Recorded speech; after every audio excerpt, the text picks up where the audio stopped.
बहुत समय पहले की बात है। आरोही अपने माता पिता के साथ खुशी खुशी दिल्ली शहर में रहा करती थी। गर्मियों की छुट्टी थी, इसलिए आरोही अपने माता पिता के साथ गांव घूमने अपने चाचा चाची के घर रामपुर जा रही थी। आरोही बहुत ज्यादा खुश थी और पूरे रास्ते अपने माता पिता से बातें कर रही थी। मम्मी पापा, कितने दिन बाद हम गांव घूमने जा रहे हैं। मैं तो वहाँ जाकर बहुत एंजॉय करूंगी। भाग जाऊंगी, वहाँ पर आम खाऊंगी, लीची खाऊंगी, सुबह सवेरे उठूंगी, चिड़ियों की आवाज सुनूंगी, अच्छा अच्छा मौसम देखूंगी। गांव में कितना ज्यादा मजा आता है। थोड़े से दिन कब बीत जाते हैं पता ही नहीं चलता। हाँ आरोही बेटा, तुम बिल्कुल ठीक कह रही हो। गांव में बहुत ज्यादा मजा आता है और तुम वहाँ जाकर बहुत एंजॉय करना। तुम खुश तो हम भी खुश। तुम्हारी खुशी के लिए ही तो गांव जा रहे हैं, वरना तुम तो जानती हो तुम्हारे पापा को बिल्कुल भी टाइम नहीं था। इस तरह हंसी खुशी पूरा परिवार गांव की ओर बढ़ रहा था, लेकिन किसको क्या पता था कि आगे उनके साथ क्या होने वाला है, क्या दुर्घटना घटने वाली है। इस हंसते खेलते परिवार को किसकी नजर लगने वाली है। कुछ ही समय बाद एक हादसा होता है, जिस कार में आरोही जा रही थी अपने माता पिता के साथ। उस कार का एक्सीडेंट हो जाता है और उस एक्सीडेंट में आरोही के माता पिता की तुरंत ही मृत्यु हो जाती है। आरोही को कुछ चोटें आती हैं और जब इस बात की खबर आरोही के चाचा किशोर दास को लगती है तो वह तुरंत हादसे वाली जगह पर पहुंचते हैं और आरोही को दिलासा देते हैं। आरोही का रो रो कर बुरा हाल था। चाचा जी, ये हमारी खुशियों को किसकी नजर लग गई। अभी थोड़ी देर पहले हम कितने ज्यादा खुश थे। मम्मी पापा मुझसे बातें कर रहे थे, लेकिन अचानक ये हादसा हो गया और मम्मी पापा मुझे हमेशा हमेशा के लिए छोड़ के चले गए। अब मैं क्या करूँगी, किसके सहारे रहूंगी। चाचा जी, ये क्या हो गया। ऐसा नहीं होना चाहिए था। काश मैं भी मम्मी पापा के साथ उनके साथ चली जाती तो अच्छा रहता। अब मैं मम्मी पापा के बिना कैसे रहूंगी। आरोही बेटा, मैं तुम्हारे मम्मी पापा की कमी तो पूरी नहीं कर सकता, लेकिन मैं पूरी कोशिश करूंगा कि तुम्हें कोई परेशानी ना हो। आज से तुम हमारे साथ हमारे घर में रहोगी, ठीक है बेटा। इस तरह आरोही के चाचा आरोही को दिलासा देते हैं, लेकिन दूर खड़ी आरोही की चाची महिमा वह आग बबूला हो रही थी। कुछ समय बाद आरोही के माता पिता का दाह संस्कार हो जाता है। घर जाने के बाद महिमा अपने पति से कहती है, देखो जी, आपने इस मनहूस की जिम्मेदारी उठाने का फैसला तो कर लिया है, लेकिन मैं आपसे पहले ही कह देती हूँ कि अगर ये हमारे साथ रहेगी हमारे घर में तो जैसा मैं कहूँगी वैसा ही करना पड़ेगा, वरना इस मनहूस का हमारे घर में कोई ठिकाना नहीं है। कह दीजिए चली जाएगी शहर और वहीं रह लेगी। हमने कोई ठेका नहीं लिया इस अनाथ का पालन पोषण करने का। हमारे भी अपने बच्चे हैं, उनका भी पालन पोषण करना है। पैसे पेड़ पे तो नहीं लग रहे हैं। अरे भाग्यवान, तू कैसी बातें कर रही है। अभी तो बेचारी ने अपने माता पिता को खोया है और तू कैसी बातें कर रही है। इस मनहूस को आए भी 1 घंटा नहीं हुआ और अभी से आपने इस मनहूस की साइड लेनी शुरू कर दी। मुझे सब दिखाई दे रहा है कि आपको तो बस अपनी भतीजी ही प्यारी है। देखो जी, मैं आपसे एक बार फिर कह रही हूँ, अगर आपने इसकी साइड ली और मेरे काम में दखल अंदाजी की तो मैं अपने बच्चों को लेकर मई के चली जाऊंगी और कभी वापस नहीं आऊंगी। चाहे कितना भी बुलाते रहना, मेरे पैर भी पड़ जाना, लेकिन मैं वापस नहीं आऊंगी। ये मेरी आखिरी वार्निंग है, इसे अच्छी तरह समझ लीजिए। आहिस्ता आहिस्ता चाचा और चाची में झगड़ा बढ़ जाता है। यह देखकर आरोही को बहुत दुख होता है। तभी आरोही अपनी चाची से कहती है, चाची जी, आप चाचा जी से झगड़ा मत कीजिए और आपको कहीं जाने की कोई जरूरत नहीं है। आप जैसा कहेंगी मैं वैसा ही करूंगी। और चाचा जी प्लीज, आप भी मेरी वजह से झगड़ा मत कीजिए। मुझे बिल्कुल भी अच्छा नहीं लग रहा कि मेरी वजह से आप दोनों लड़ रहे हैं। चाची जी, मुझे क्या करना होगा बता दीजिए। अभी भी तो आया और पहाड़ के नीचे। चल जल्दी से घर की सफाई कर और उसके बाद बर्तन भी साफ करने हैं। और हाँ, कपड़े मत भूल जाना, बहुत सारे कपड़े गंदे पड़े हैं, वो भी धुलने हैं। और ये क्या ड्रामा दिखा रही है, आंसू दिखा रही है। मैं तेरे इन आंसू से डरने वाली नहीं हूँ। चल जल्दी से काम पर लग जा और उसके बाद तुझे तेरे हिस्से का खाना मिल जाएगा, मनहूस। बेचारी आरोही अभी वह अपने माता पिता के गम से बाहर भी नहीं निकली थी कि उसे अपनी चाची का अत्याचार सहना भी पड़ता है। आरोही ने आज से पहले कभी काम नहीं किया था। वह तो बस पढ़ाई करती थी और अपने दोस्तों के साथ खेलती थी, कूदती थी। लेकिन माँ पिता की मृत्यु के बाद उसे अब ये सब काम भी करने पड़ते हैं। वह बहुत मुश्किल से घर की सफाई करती है और उसके बाद बर्तन साफ करती है, और जैसे ही कपड़े धोने के लिए जाती है तब पानी नहीं होता। तभी वह अपनी चाची के पास जाती है और कहती है, चाची जी, मटके में थोड़ा पानी था, उससे मैंने बर्तन तो साफ कर दिए, लेकिन मुझे और पानी नजर नहीं आ रहा। कपड़े कैसे धोऊं समझ में नहीं आ रहा। हाँ मनहूस, मुझे पता है कि पानी नहीं है, और हमारे घर में पानी तुम्हारे घर की तरह नहीं आता। जैसे शहर में टोटी लगी होती है, हमारे यहाँ पर नदी पर जाकर पानी भर के लेकर आना होता है और उससे काम करते हैं, और कपड़े हम नदी पर जाकर धोते हैं। इससे सारे गंदे कपड़े उठा, नदी पर जा और उन्हें धो के लेकर आ, और कहीं पर भी दाग धब्बा नहीं होना चाहिए, साफ सुथरे होने चाहिए। समझ रही है ना? तभी तुझे खाने के लिए मिलेगा, वरना सोच ले रोटी का एक निवाला नहीं मिलने वाला। आरोही रोते हुए सभी गंदे कपड़े उठाती है और नदी पर धोने चली जाती है, और वहां जाकर बहुत मुश्किलों से उन कपड़ों को धोती है और रोती रहती है, और उसके बाद घर आ जाती है। महिमा अपने पति और अपने बच्चों के साथ खाना खा रही थी और दूर खड़ी आरोही देख रही थी। तभी महिमा का छोटा बेटा राहुल आरोही से कहता है, दीदी दीदी, आप दूर क्यों खड़ी हैं? सुबह से आप बस काम ही कर रही हैं, कुछ खाया भी नहीं है। आ जाइए, हमारे साथ बैठकर खाना खाइए। कोई जरूरत नहीं है इस मनुष्य नौकरानी को हमारे पास बुलाने की। जब हम सब खाना खा लेंगे उसके बाद ही हमारे आगे का बचा कुचा खाएगी, यही इसकी औकात है, इससे ज्यादा नहीं। और तू ज्यादा दीदी का चमचा मत बन, आज के बाद मैं तुझे इससे बोलता हुआ ना देख लूं। ऐसा कहकर महिमा अपने बेटे को चुप कर देती है, और उसके बाद सभी खाना खाकर चले जाते हैं, और बेचारी आरोही उनके आगे का बचा कुचा खाती है और अपने माता पिता को याद कर बहुत रोती है। ऐसे ही रोज रोज आरोही के ऊपर अत्याचार हो रहे थे, और हमेशा की तरह आज भी आरोही नदी के पास कपड़े धो रही थी कि तभी महिमा की एक ब्रांडेड साड़ी नदी में बहकर दूर चली जाती है, जिसे देखकर आरोही बहुत ज्यादा रोती है। अरे नहीं नहीं, यह क्या अनर्थ हो गया? चाची जी की ब्रांडेड साड़ी नदी में बहकर दूर चली गई, और अगर चाची जी को पता चला तो वह तो मुझे मार मार कर जान से ही मार देंगी। मैं क्या करूं? चाची जी की साड़ी कैसे वापस लेकर आऊं? ऐसा सोचकर आरोही बहुत रो रही थी, और वह दोपहर से शाम तक बैठी रहती है, क्योंकि उसे बहुत अच्छी तरह से पता था कि अगर वह घर जाएगी तो उसकी बहुत ज्यादा पिटाई होगी। लेकिन और वह कर भी क्या सकती थी, उसे घर भी जाना था। आरोही बहुत हिम्मत करती है और घर चली जाती है, और अपनी चाची को बता देती है कि कैसे उनकी साड़ी बहकर दूर चली गई। जब वह यह सुनती है तो गुस्से में लाल पीली हो जाती है, और आरोही की बहुत ज्यादा पिटाई करती है, और उसके बाद उससे कहती है, मनहूस, वह साड़ी मेरी फेवरेट थी और मेरी सबसे ज्यादा महंगी थी। तूने उसे इतनी आसानी से नदी में बहा दिया, जरूर यह तूने जानबूझकर किया है। नहीं नहीं चाची जी, मैंने जानबूझकर नहीं किया। मैं तो सभी कपड़े धोकर घर वापस आ रही थी, लेकिन तभी बहुत तेज हवा चली और आपकी साड़ी उड़कर नदी में गिर गई। मैंने उसे निकालने की बहुत कोशिश की, लेकिन वह बहुत दूर जा चुकी थी। आप मेरी बात का भरोसा कीजिए, मैंने ये सब कुछ जानबूझकर नहीं किया।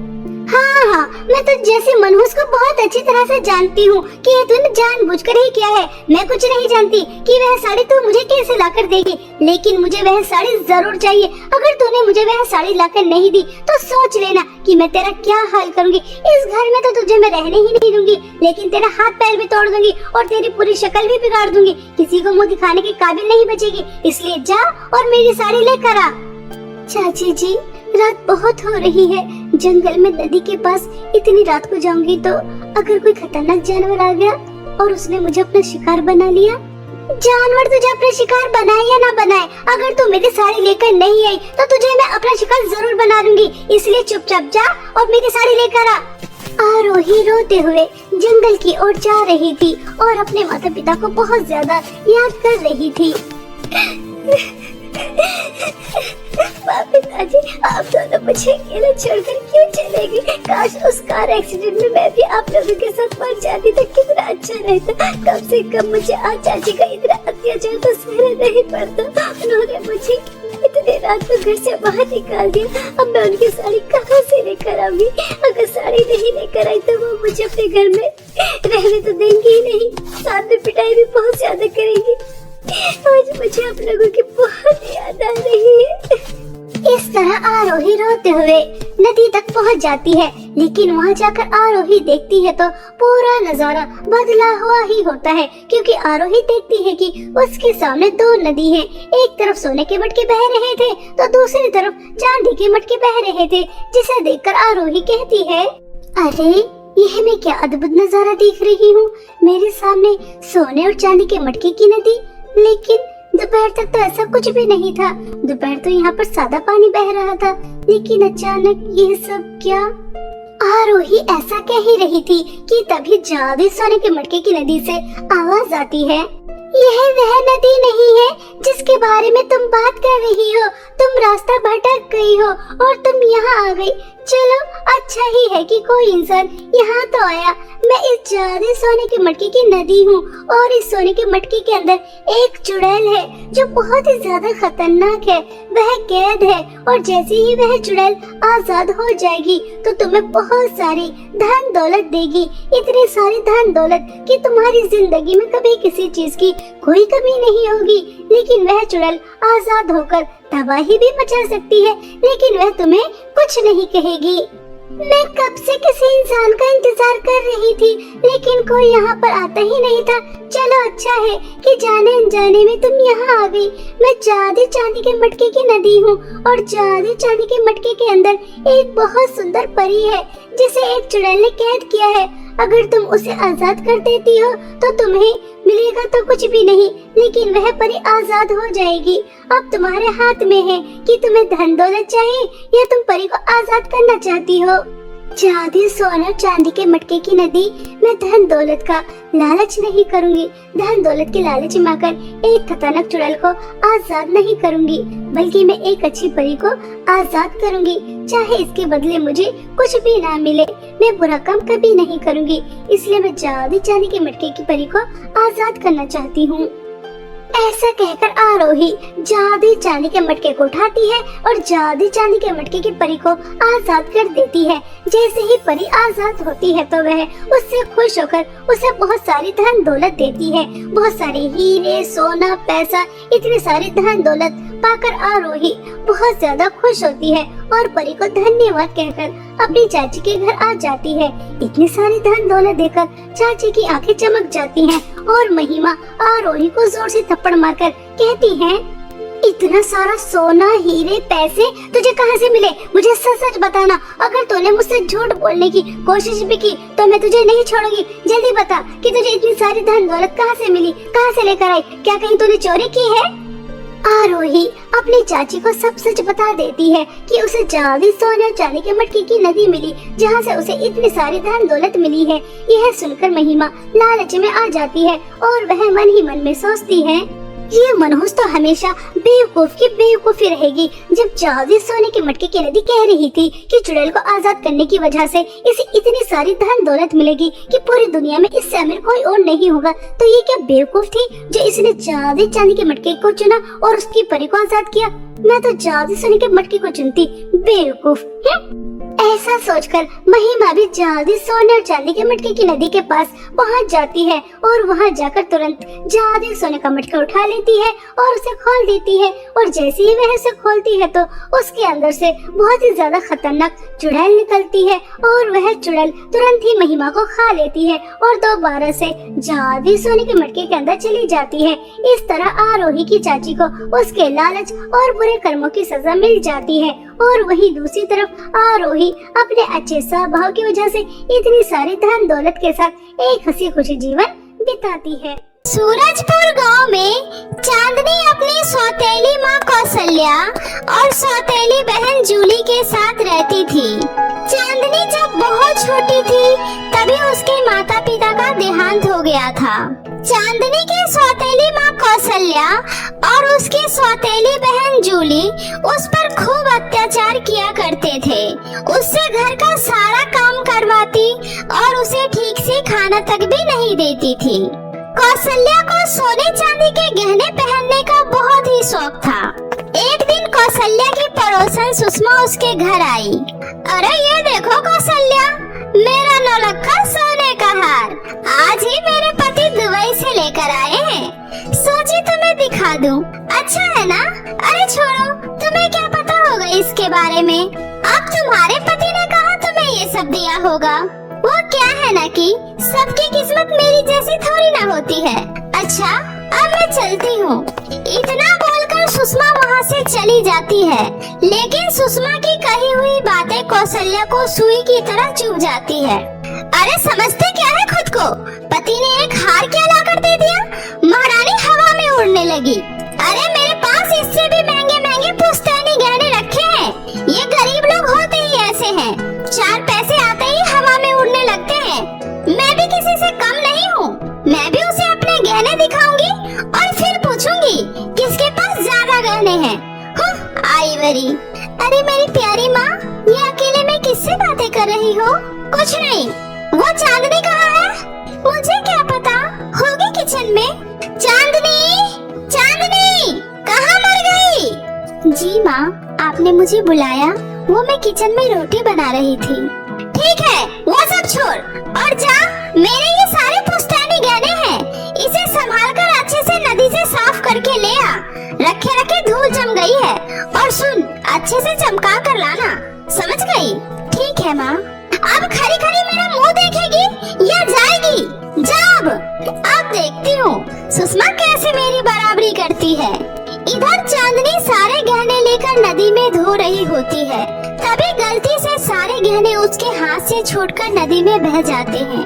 हे भगवान, ये मुझसे क्या हो गया? अब मैं माँ को क्या जवाब दूंगी? गहने कहाँ चले गए? अरे कोई पकड़ो इसे। अरे मेरी फूटी किस्मत, अब तो माँ मुझे मार डालेगी। हे भगवान, मैं क्या करूँ? चांदनी वही नदी के किनारे बैठकर रो रही होती है। रोते रोते उसे बहुत देर हो जाता है। फिर वो दुखी मन से डरते डरते घर आ जाती है। मनहूस, कहाँ थी अब तक? लगता है मार खाए तुझे बहुत दिन हो गए हैं, इसलिए तेरा घर के कामों में मन नहीं लग रहा। सुबह से घर का सारा काम वैसे ही पड़ा हुआ है, कौन करेगा? तेरी मरी हुई माँ या तेरा बाप? अभी कर देती हूँ माँ। अच्छा सुन, जो गहने तुझे साफ करने के लिए दिए थे, कहाँ रखी है? ला दे, मुझे पहनना है। माँ, वो गहने तो। अरे क्या ये वो लगा रखी है? लेकर आना। फिर चांदनी माँ को डरते हुए सारी बात बताती है। यह सब सुनकर तो कौशल्या का गुस्सा 7वें आसमान पर चला जाता है। क्या? तूने मेरे सारे गहने नदी में डुबा दिए? अरे करमचली, गहने डुबाने से पहले तू क्यों नहीं उसी में मर गई? कमीनी, तेरी हिम्मत कैसे हुई मेरे गहने डुबाने की? मैं तुझे जिंदा नहीं छोड़ूंगी। माँ, मुझसे गलती हो गई माँ, मुझे मत मारो माँ, मुझे माफ कर दो। मैं आपके पैर पकड़ती हूँ, प्लीज माँ, मुझे माफ कर दो। लेकिन कौशल्या उसकी एक नहीं सुनती है और चांदनी की खूब पिटाई करती है। तभी जूली बोलती है, माँ, ये ऐसे नहीं मानेगी। माँ, गहने इसने नदी में बहाए हैं ना, अब इसी को बोलो नदी से गहने ढूंढ कर लाएगी। हाँ, सुन कमीनी, अब जा और नदी में से मेरे सारे गहने लेकर आ। मुझे किसी भी कीमत पर मेरे गहने चाहिए, वरना तेरी खैर नहीं। अगर गहने नहीं मिले तो मैं तेरा वो हाल करूंगी जो तुम सोच भी नहीं सकती। चल अब जा और गहने के साथ ही घर में कदम रखियो। चांदनी रोते रोते नदी के किनारे चली जाती है और वहीं बैठकर रोने लगती है। हे भगवान, ये मुझसे क्या हो गया? मैं इतनी बड़ी और गहरी नदी में से माँ के गहने कैसे ढूंढूं? हे भगवान, अब मैं क्या करूं? अगर गहने नहीं मिले तो माँ मुझे मार डालेगी। चांदनी काफी देर तक वहीं बैठकर रोती है। फिर वो सोचती है, अगर बिना गहने के घर गई तो माँ मुझे जान से मार डालेगी। माँ के हाथों से मरने से अच्छा है मैं खुद ही इस नदी में कूदकर अपनी जान दे दूं। यह सोचकर चांदनी नदी में कूद जाती है। चांदनी जैसे ही नदी की गहराई में जाती है तो उसे एक समतल जमीन दिखाई देता है जहाँ एक अलग ही दुनिया बसी हुई थी। वो थोड़ा आगे जाती है तो उसे 2 जादुई नदी दिखाई देती है। एक नदी लाल रंग की होती है और दूसरी नदी पीले रंग की होती है, जिसमें से आवाज आती है, जादुई नदी में तुम्हारा स्वागत है लड़की, मेरी नदी में आओ। यहाँ तुम्हें बहुत सारे धन दौलत मिलेंगे। यहाँ तुम्हें तुम्हारी जरूरतों का सारा सामान मिलेगा और तुम यहाँ एक रानी की तरह अपनी जिंदगी गुजार सकती हो। नहीं नहीं लड़की, तुम उस लालची नदी के बहकावे में मत आओ। चांदनी, मेरी नदी में आओ। यहाँ तुम्हें बस जो तुम्हें चाहिए वही मिलेगा। चांदनी थोड़ा सोचकर बोलती है, जादुई नदी जी, मैं आपके पानी में ही आना चाहती हूँ। मुझे मेरे लिए कुछ नहीं चाहिए, ना ही मुझे धन चाहिए। मैं तो यहाँ बस पानी में अपने माँ के गहने की तलाश में आई थी। कृपया करके आप मुझे मेरी माँ के गहने दे दीजिए। मुझे आपसे और कुछ नहीं चाहिए। चांदनी के इतना बोलते ही दोनों नदी वहाँ से गायब हो जाती है और वहाँ एक बहुत ही खूबसूरत परी प्रकट होती है। जादुई नदी में तुम्हारा स्वागत है चांदनी। यह सब क्या है और आप कौन हैं और ये मैं कहाँ हूँ? घबराओ मत चांदनी, यह परियों की दुनिया है और ये जादुई नदी है। हम इस नदी में डूबने वाले हर किसी का इसी तरह से परीक्षा लेते हैं, जिस परीक्षा में तुम पास हो गई। बताओ तुम्हें क्या चाहिए? मुझे मेरी माँ के गहने चाहिए और मुझे कुछ नहीं चाहिए। परी चांदनी को उसकी माँ के गहने दे देती है। साथ ही परी चांदनी को खूब सारे सोने और चांदी देती है, लेकिन चांदनी उसे नहीं लेती है। परी जी, मुझे आपसे ज्यादा कुछ नहीं चाहिए। मुझे बस 10 सोने के सिक्के चाहिए, जिससे मेरी सहेली महक की माँ का इलाज हो सके। और मेरी माँ के गहने मुझे दे दीजिए, बस मुझे और कुछ नहीं चाहिए। ठीक है, तुम्हारी जैसी मर्जी, ये लो, जाओ और हमेशा खुश रहो। और फिर परी चांदनी को नदी से बाहर किनारे पर पहुंचा देती है। चांदनी खुशी खुशी अपनी माँ के सारे गहने लाकर दे देती है। गहने देखकर कौशल्या बहुत ही हैरान होती है। ए लड़की, सच सच बता, ये गहने कहाँ से आए? क्योंकि नदी में गहने डूबने के बाद उसे ढूंढना तो नामुमकिन है। बता, कहाँ से लाई है? और ये तेरे हाथ में सोने के सिक्के कहाँ से आए? ला, दिखा इसे। यह सोने के सिक्के मुझे जादुई नदी वाली परी ने दिया है। परी, वो कहाँ मिली तुम्हें? और फिर चांदनी अपनी माँ को जादुई नदी वाली बात बताती है। यह सब सुनकर कौशल्या बोलती है, अरे मूर्ख लड़की, तूने परी से और भी गहने क्यों नहीं मांगे? और वो जो तुम्हें सोने चांदी दे रही थी, लिए क्यों नहीं? कौशल्या चांदनी को फिर से एक चाटा लगा देती है।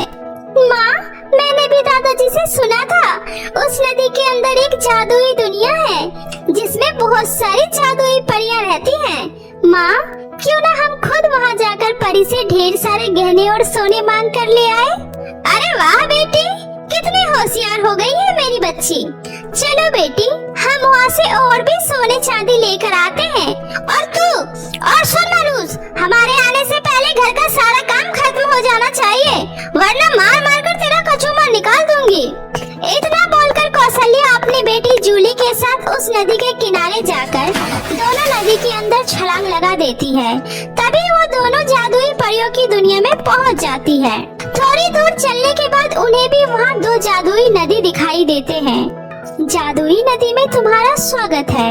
मेरी नदी में आओ, यहाँ तुम्हें जीवन का सारा सुख मिलेगा और यहाँ से तुम जितना चाहो उतना धन अपने साथ ले जा सकती हो। नहीं नहीं, उसकी बात मत सुनना, लालच में मत आना, मेरे पास आओ, मैं तुम्हें सही सलामत इस नदी से बाहर निकाल दूंगी और मैं तुम्हें बदले में 10 सोने के सिक्के दूंगी। मेरी नदी में आओ, मैं तुम्हें ढेरों सोना दूंगी। माँ, इस लाल नदी में चलते हैं, वहाँ से हमें खूब सारे धन दौलत मिलेंगे। इस बेकार सी नदी में जाने का क्या फायदा? और फिर दोनों माँ बेटी लाल नदी में चली जाती है। तभी वहाँ एक खतरनाक चुड़ैल आ जाती है और बोलती है, लालची औरत, अब तुम हमेशा के लिए मेरी गुलाम बन गई हो और इस लालची जादुई लाल नदी में कैद हो गई हो। अब से तुम्हें मेरी सारी बातें माननी होगी। मुझे खाना खाना बहुत ही पसंद है और अब से तुम दोनों माँ बेटी को मेरे लिए जिंदगी भर यहाँ रहकर खाना बनाना होगा। नहीं, मुझे माफ कर दीजिए, हमें जाने दीजिए, प्लीज हमें छोड़ दीजिए। कौशल्या और जूली दोनों उस चुड़ैल के सामने बहुत गिड़गिड़ाते हैं, लेकिन चुड़ैल उसकी एक एक नहीं सुनती और उससे खूब सारे काम करवाने लगती है और वह दोनों हमेशा के लिए वहीं कैद हो जाते हैं। और इधर चांदनी खुशी खुशी अपने घर में रहने लगती है।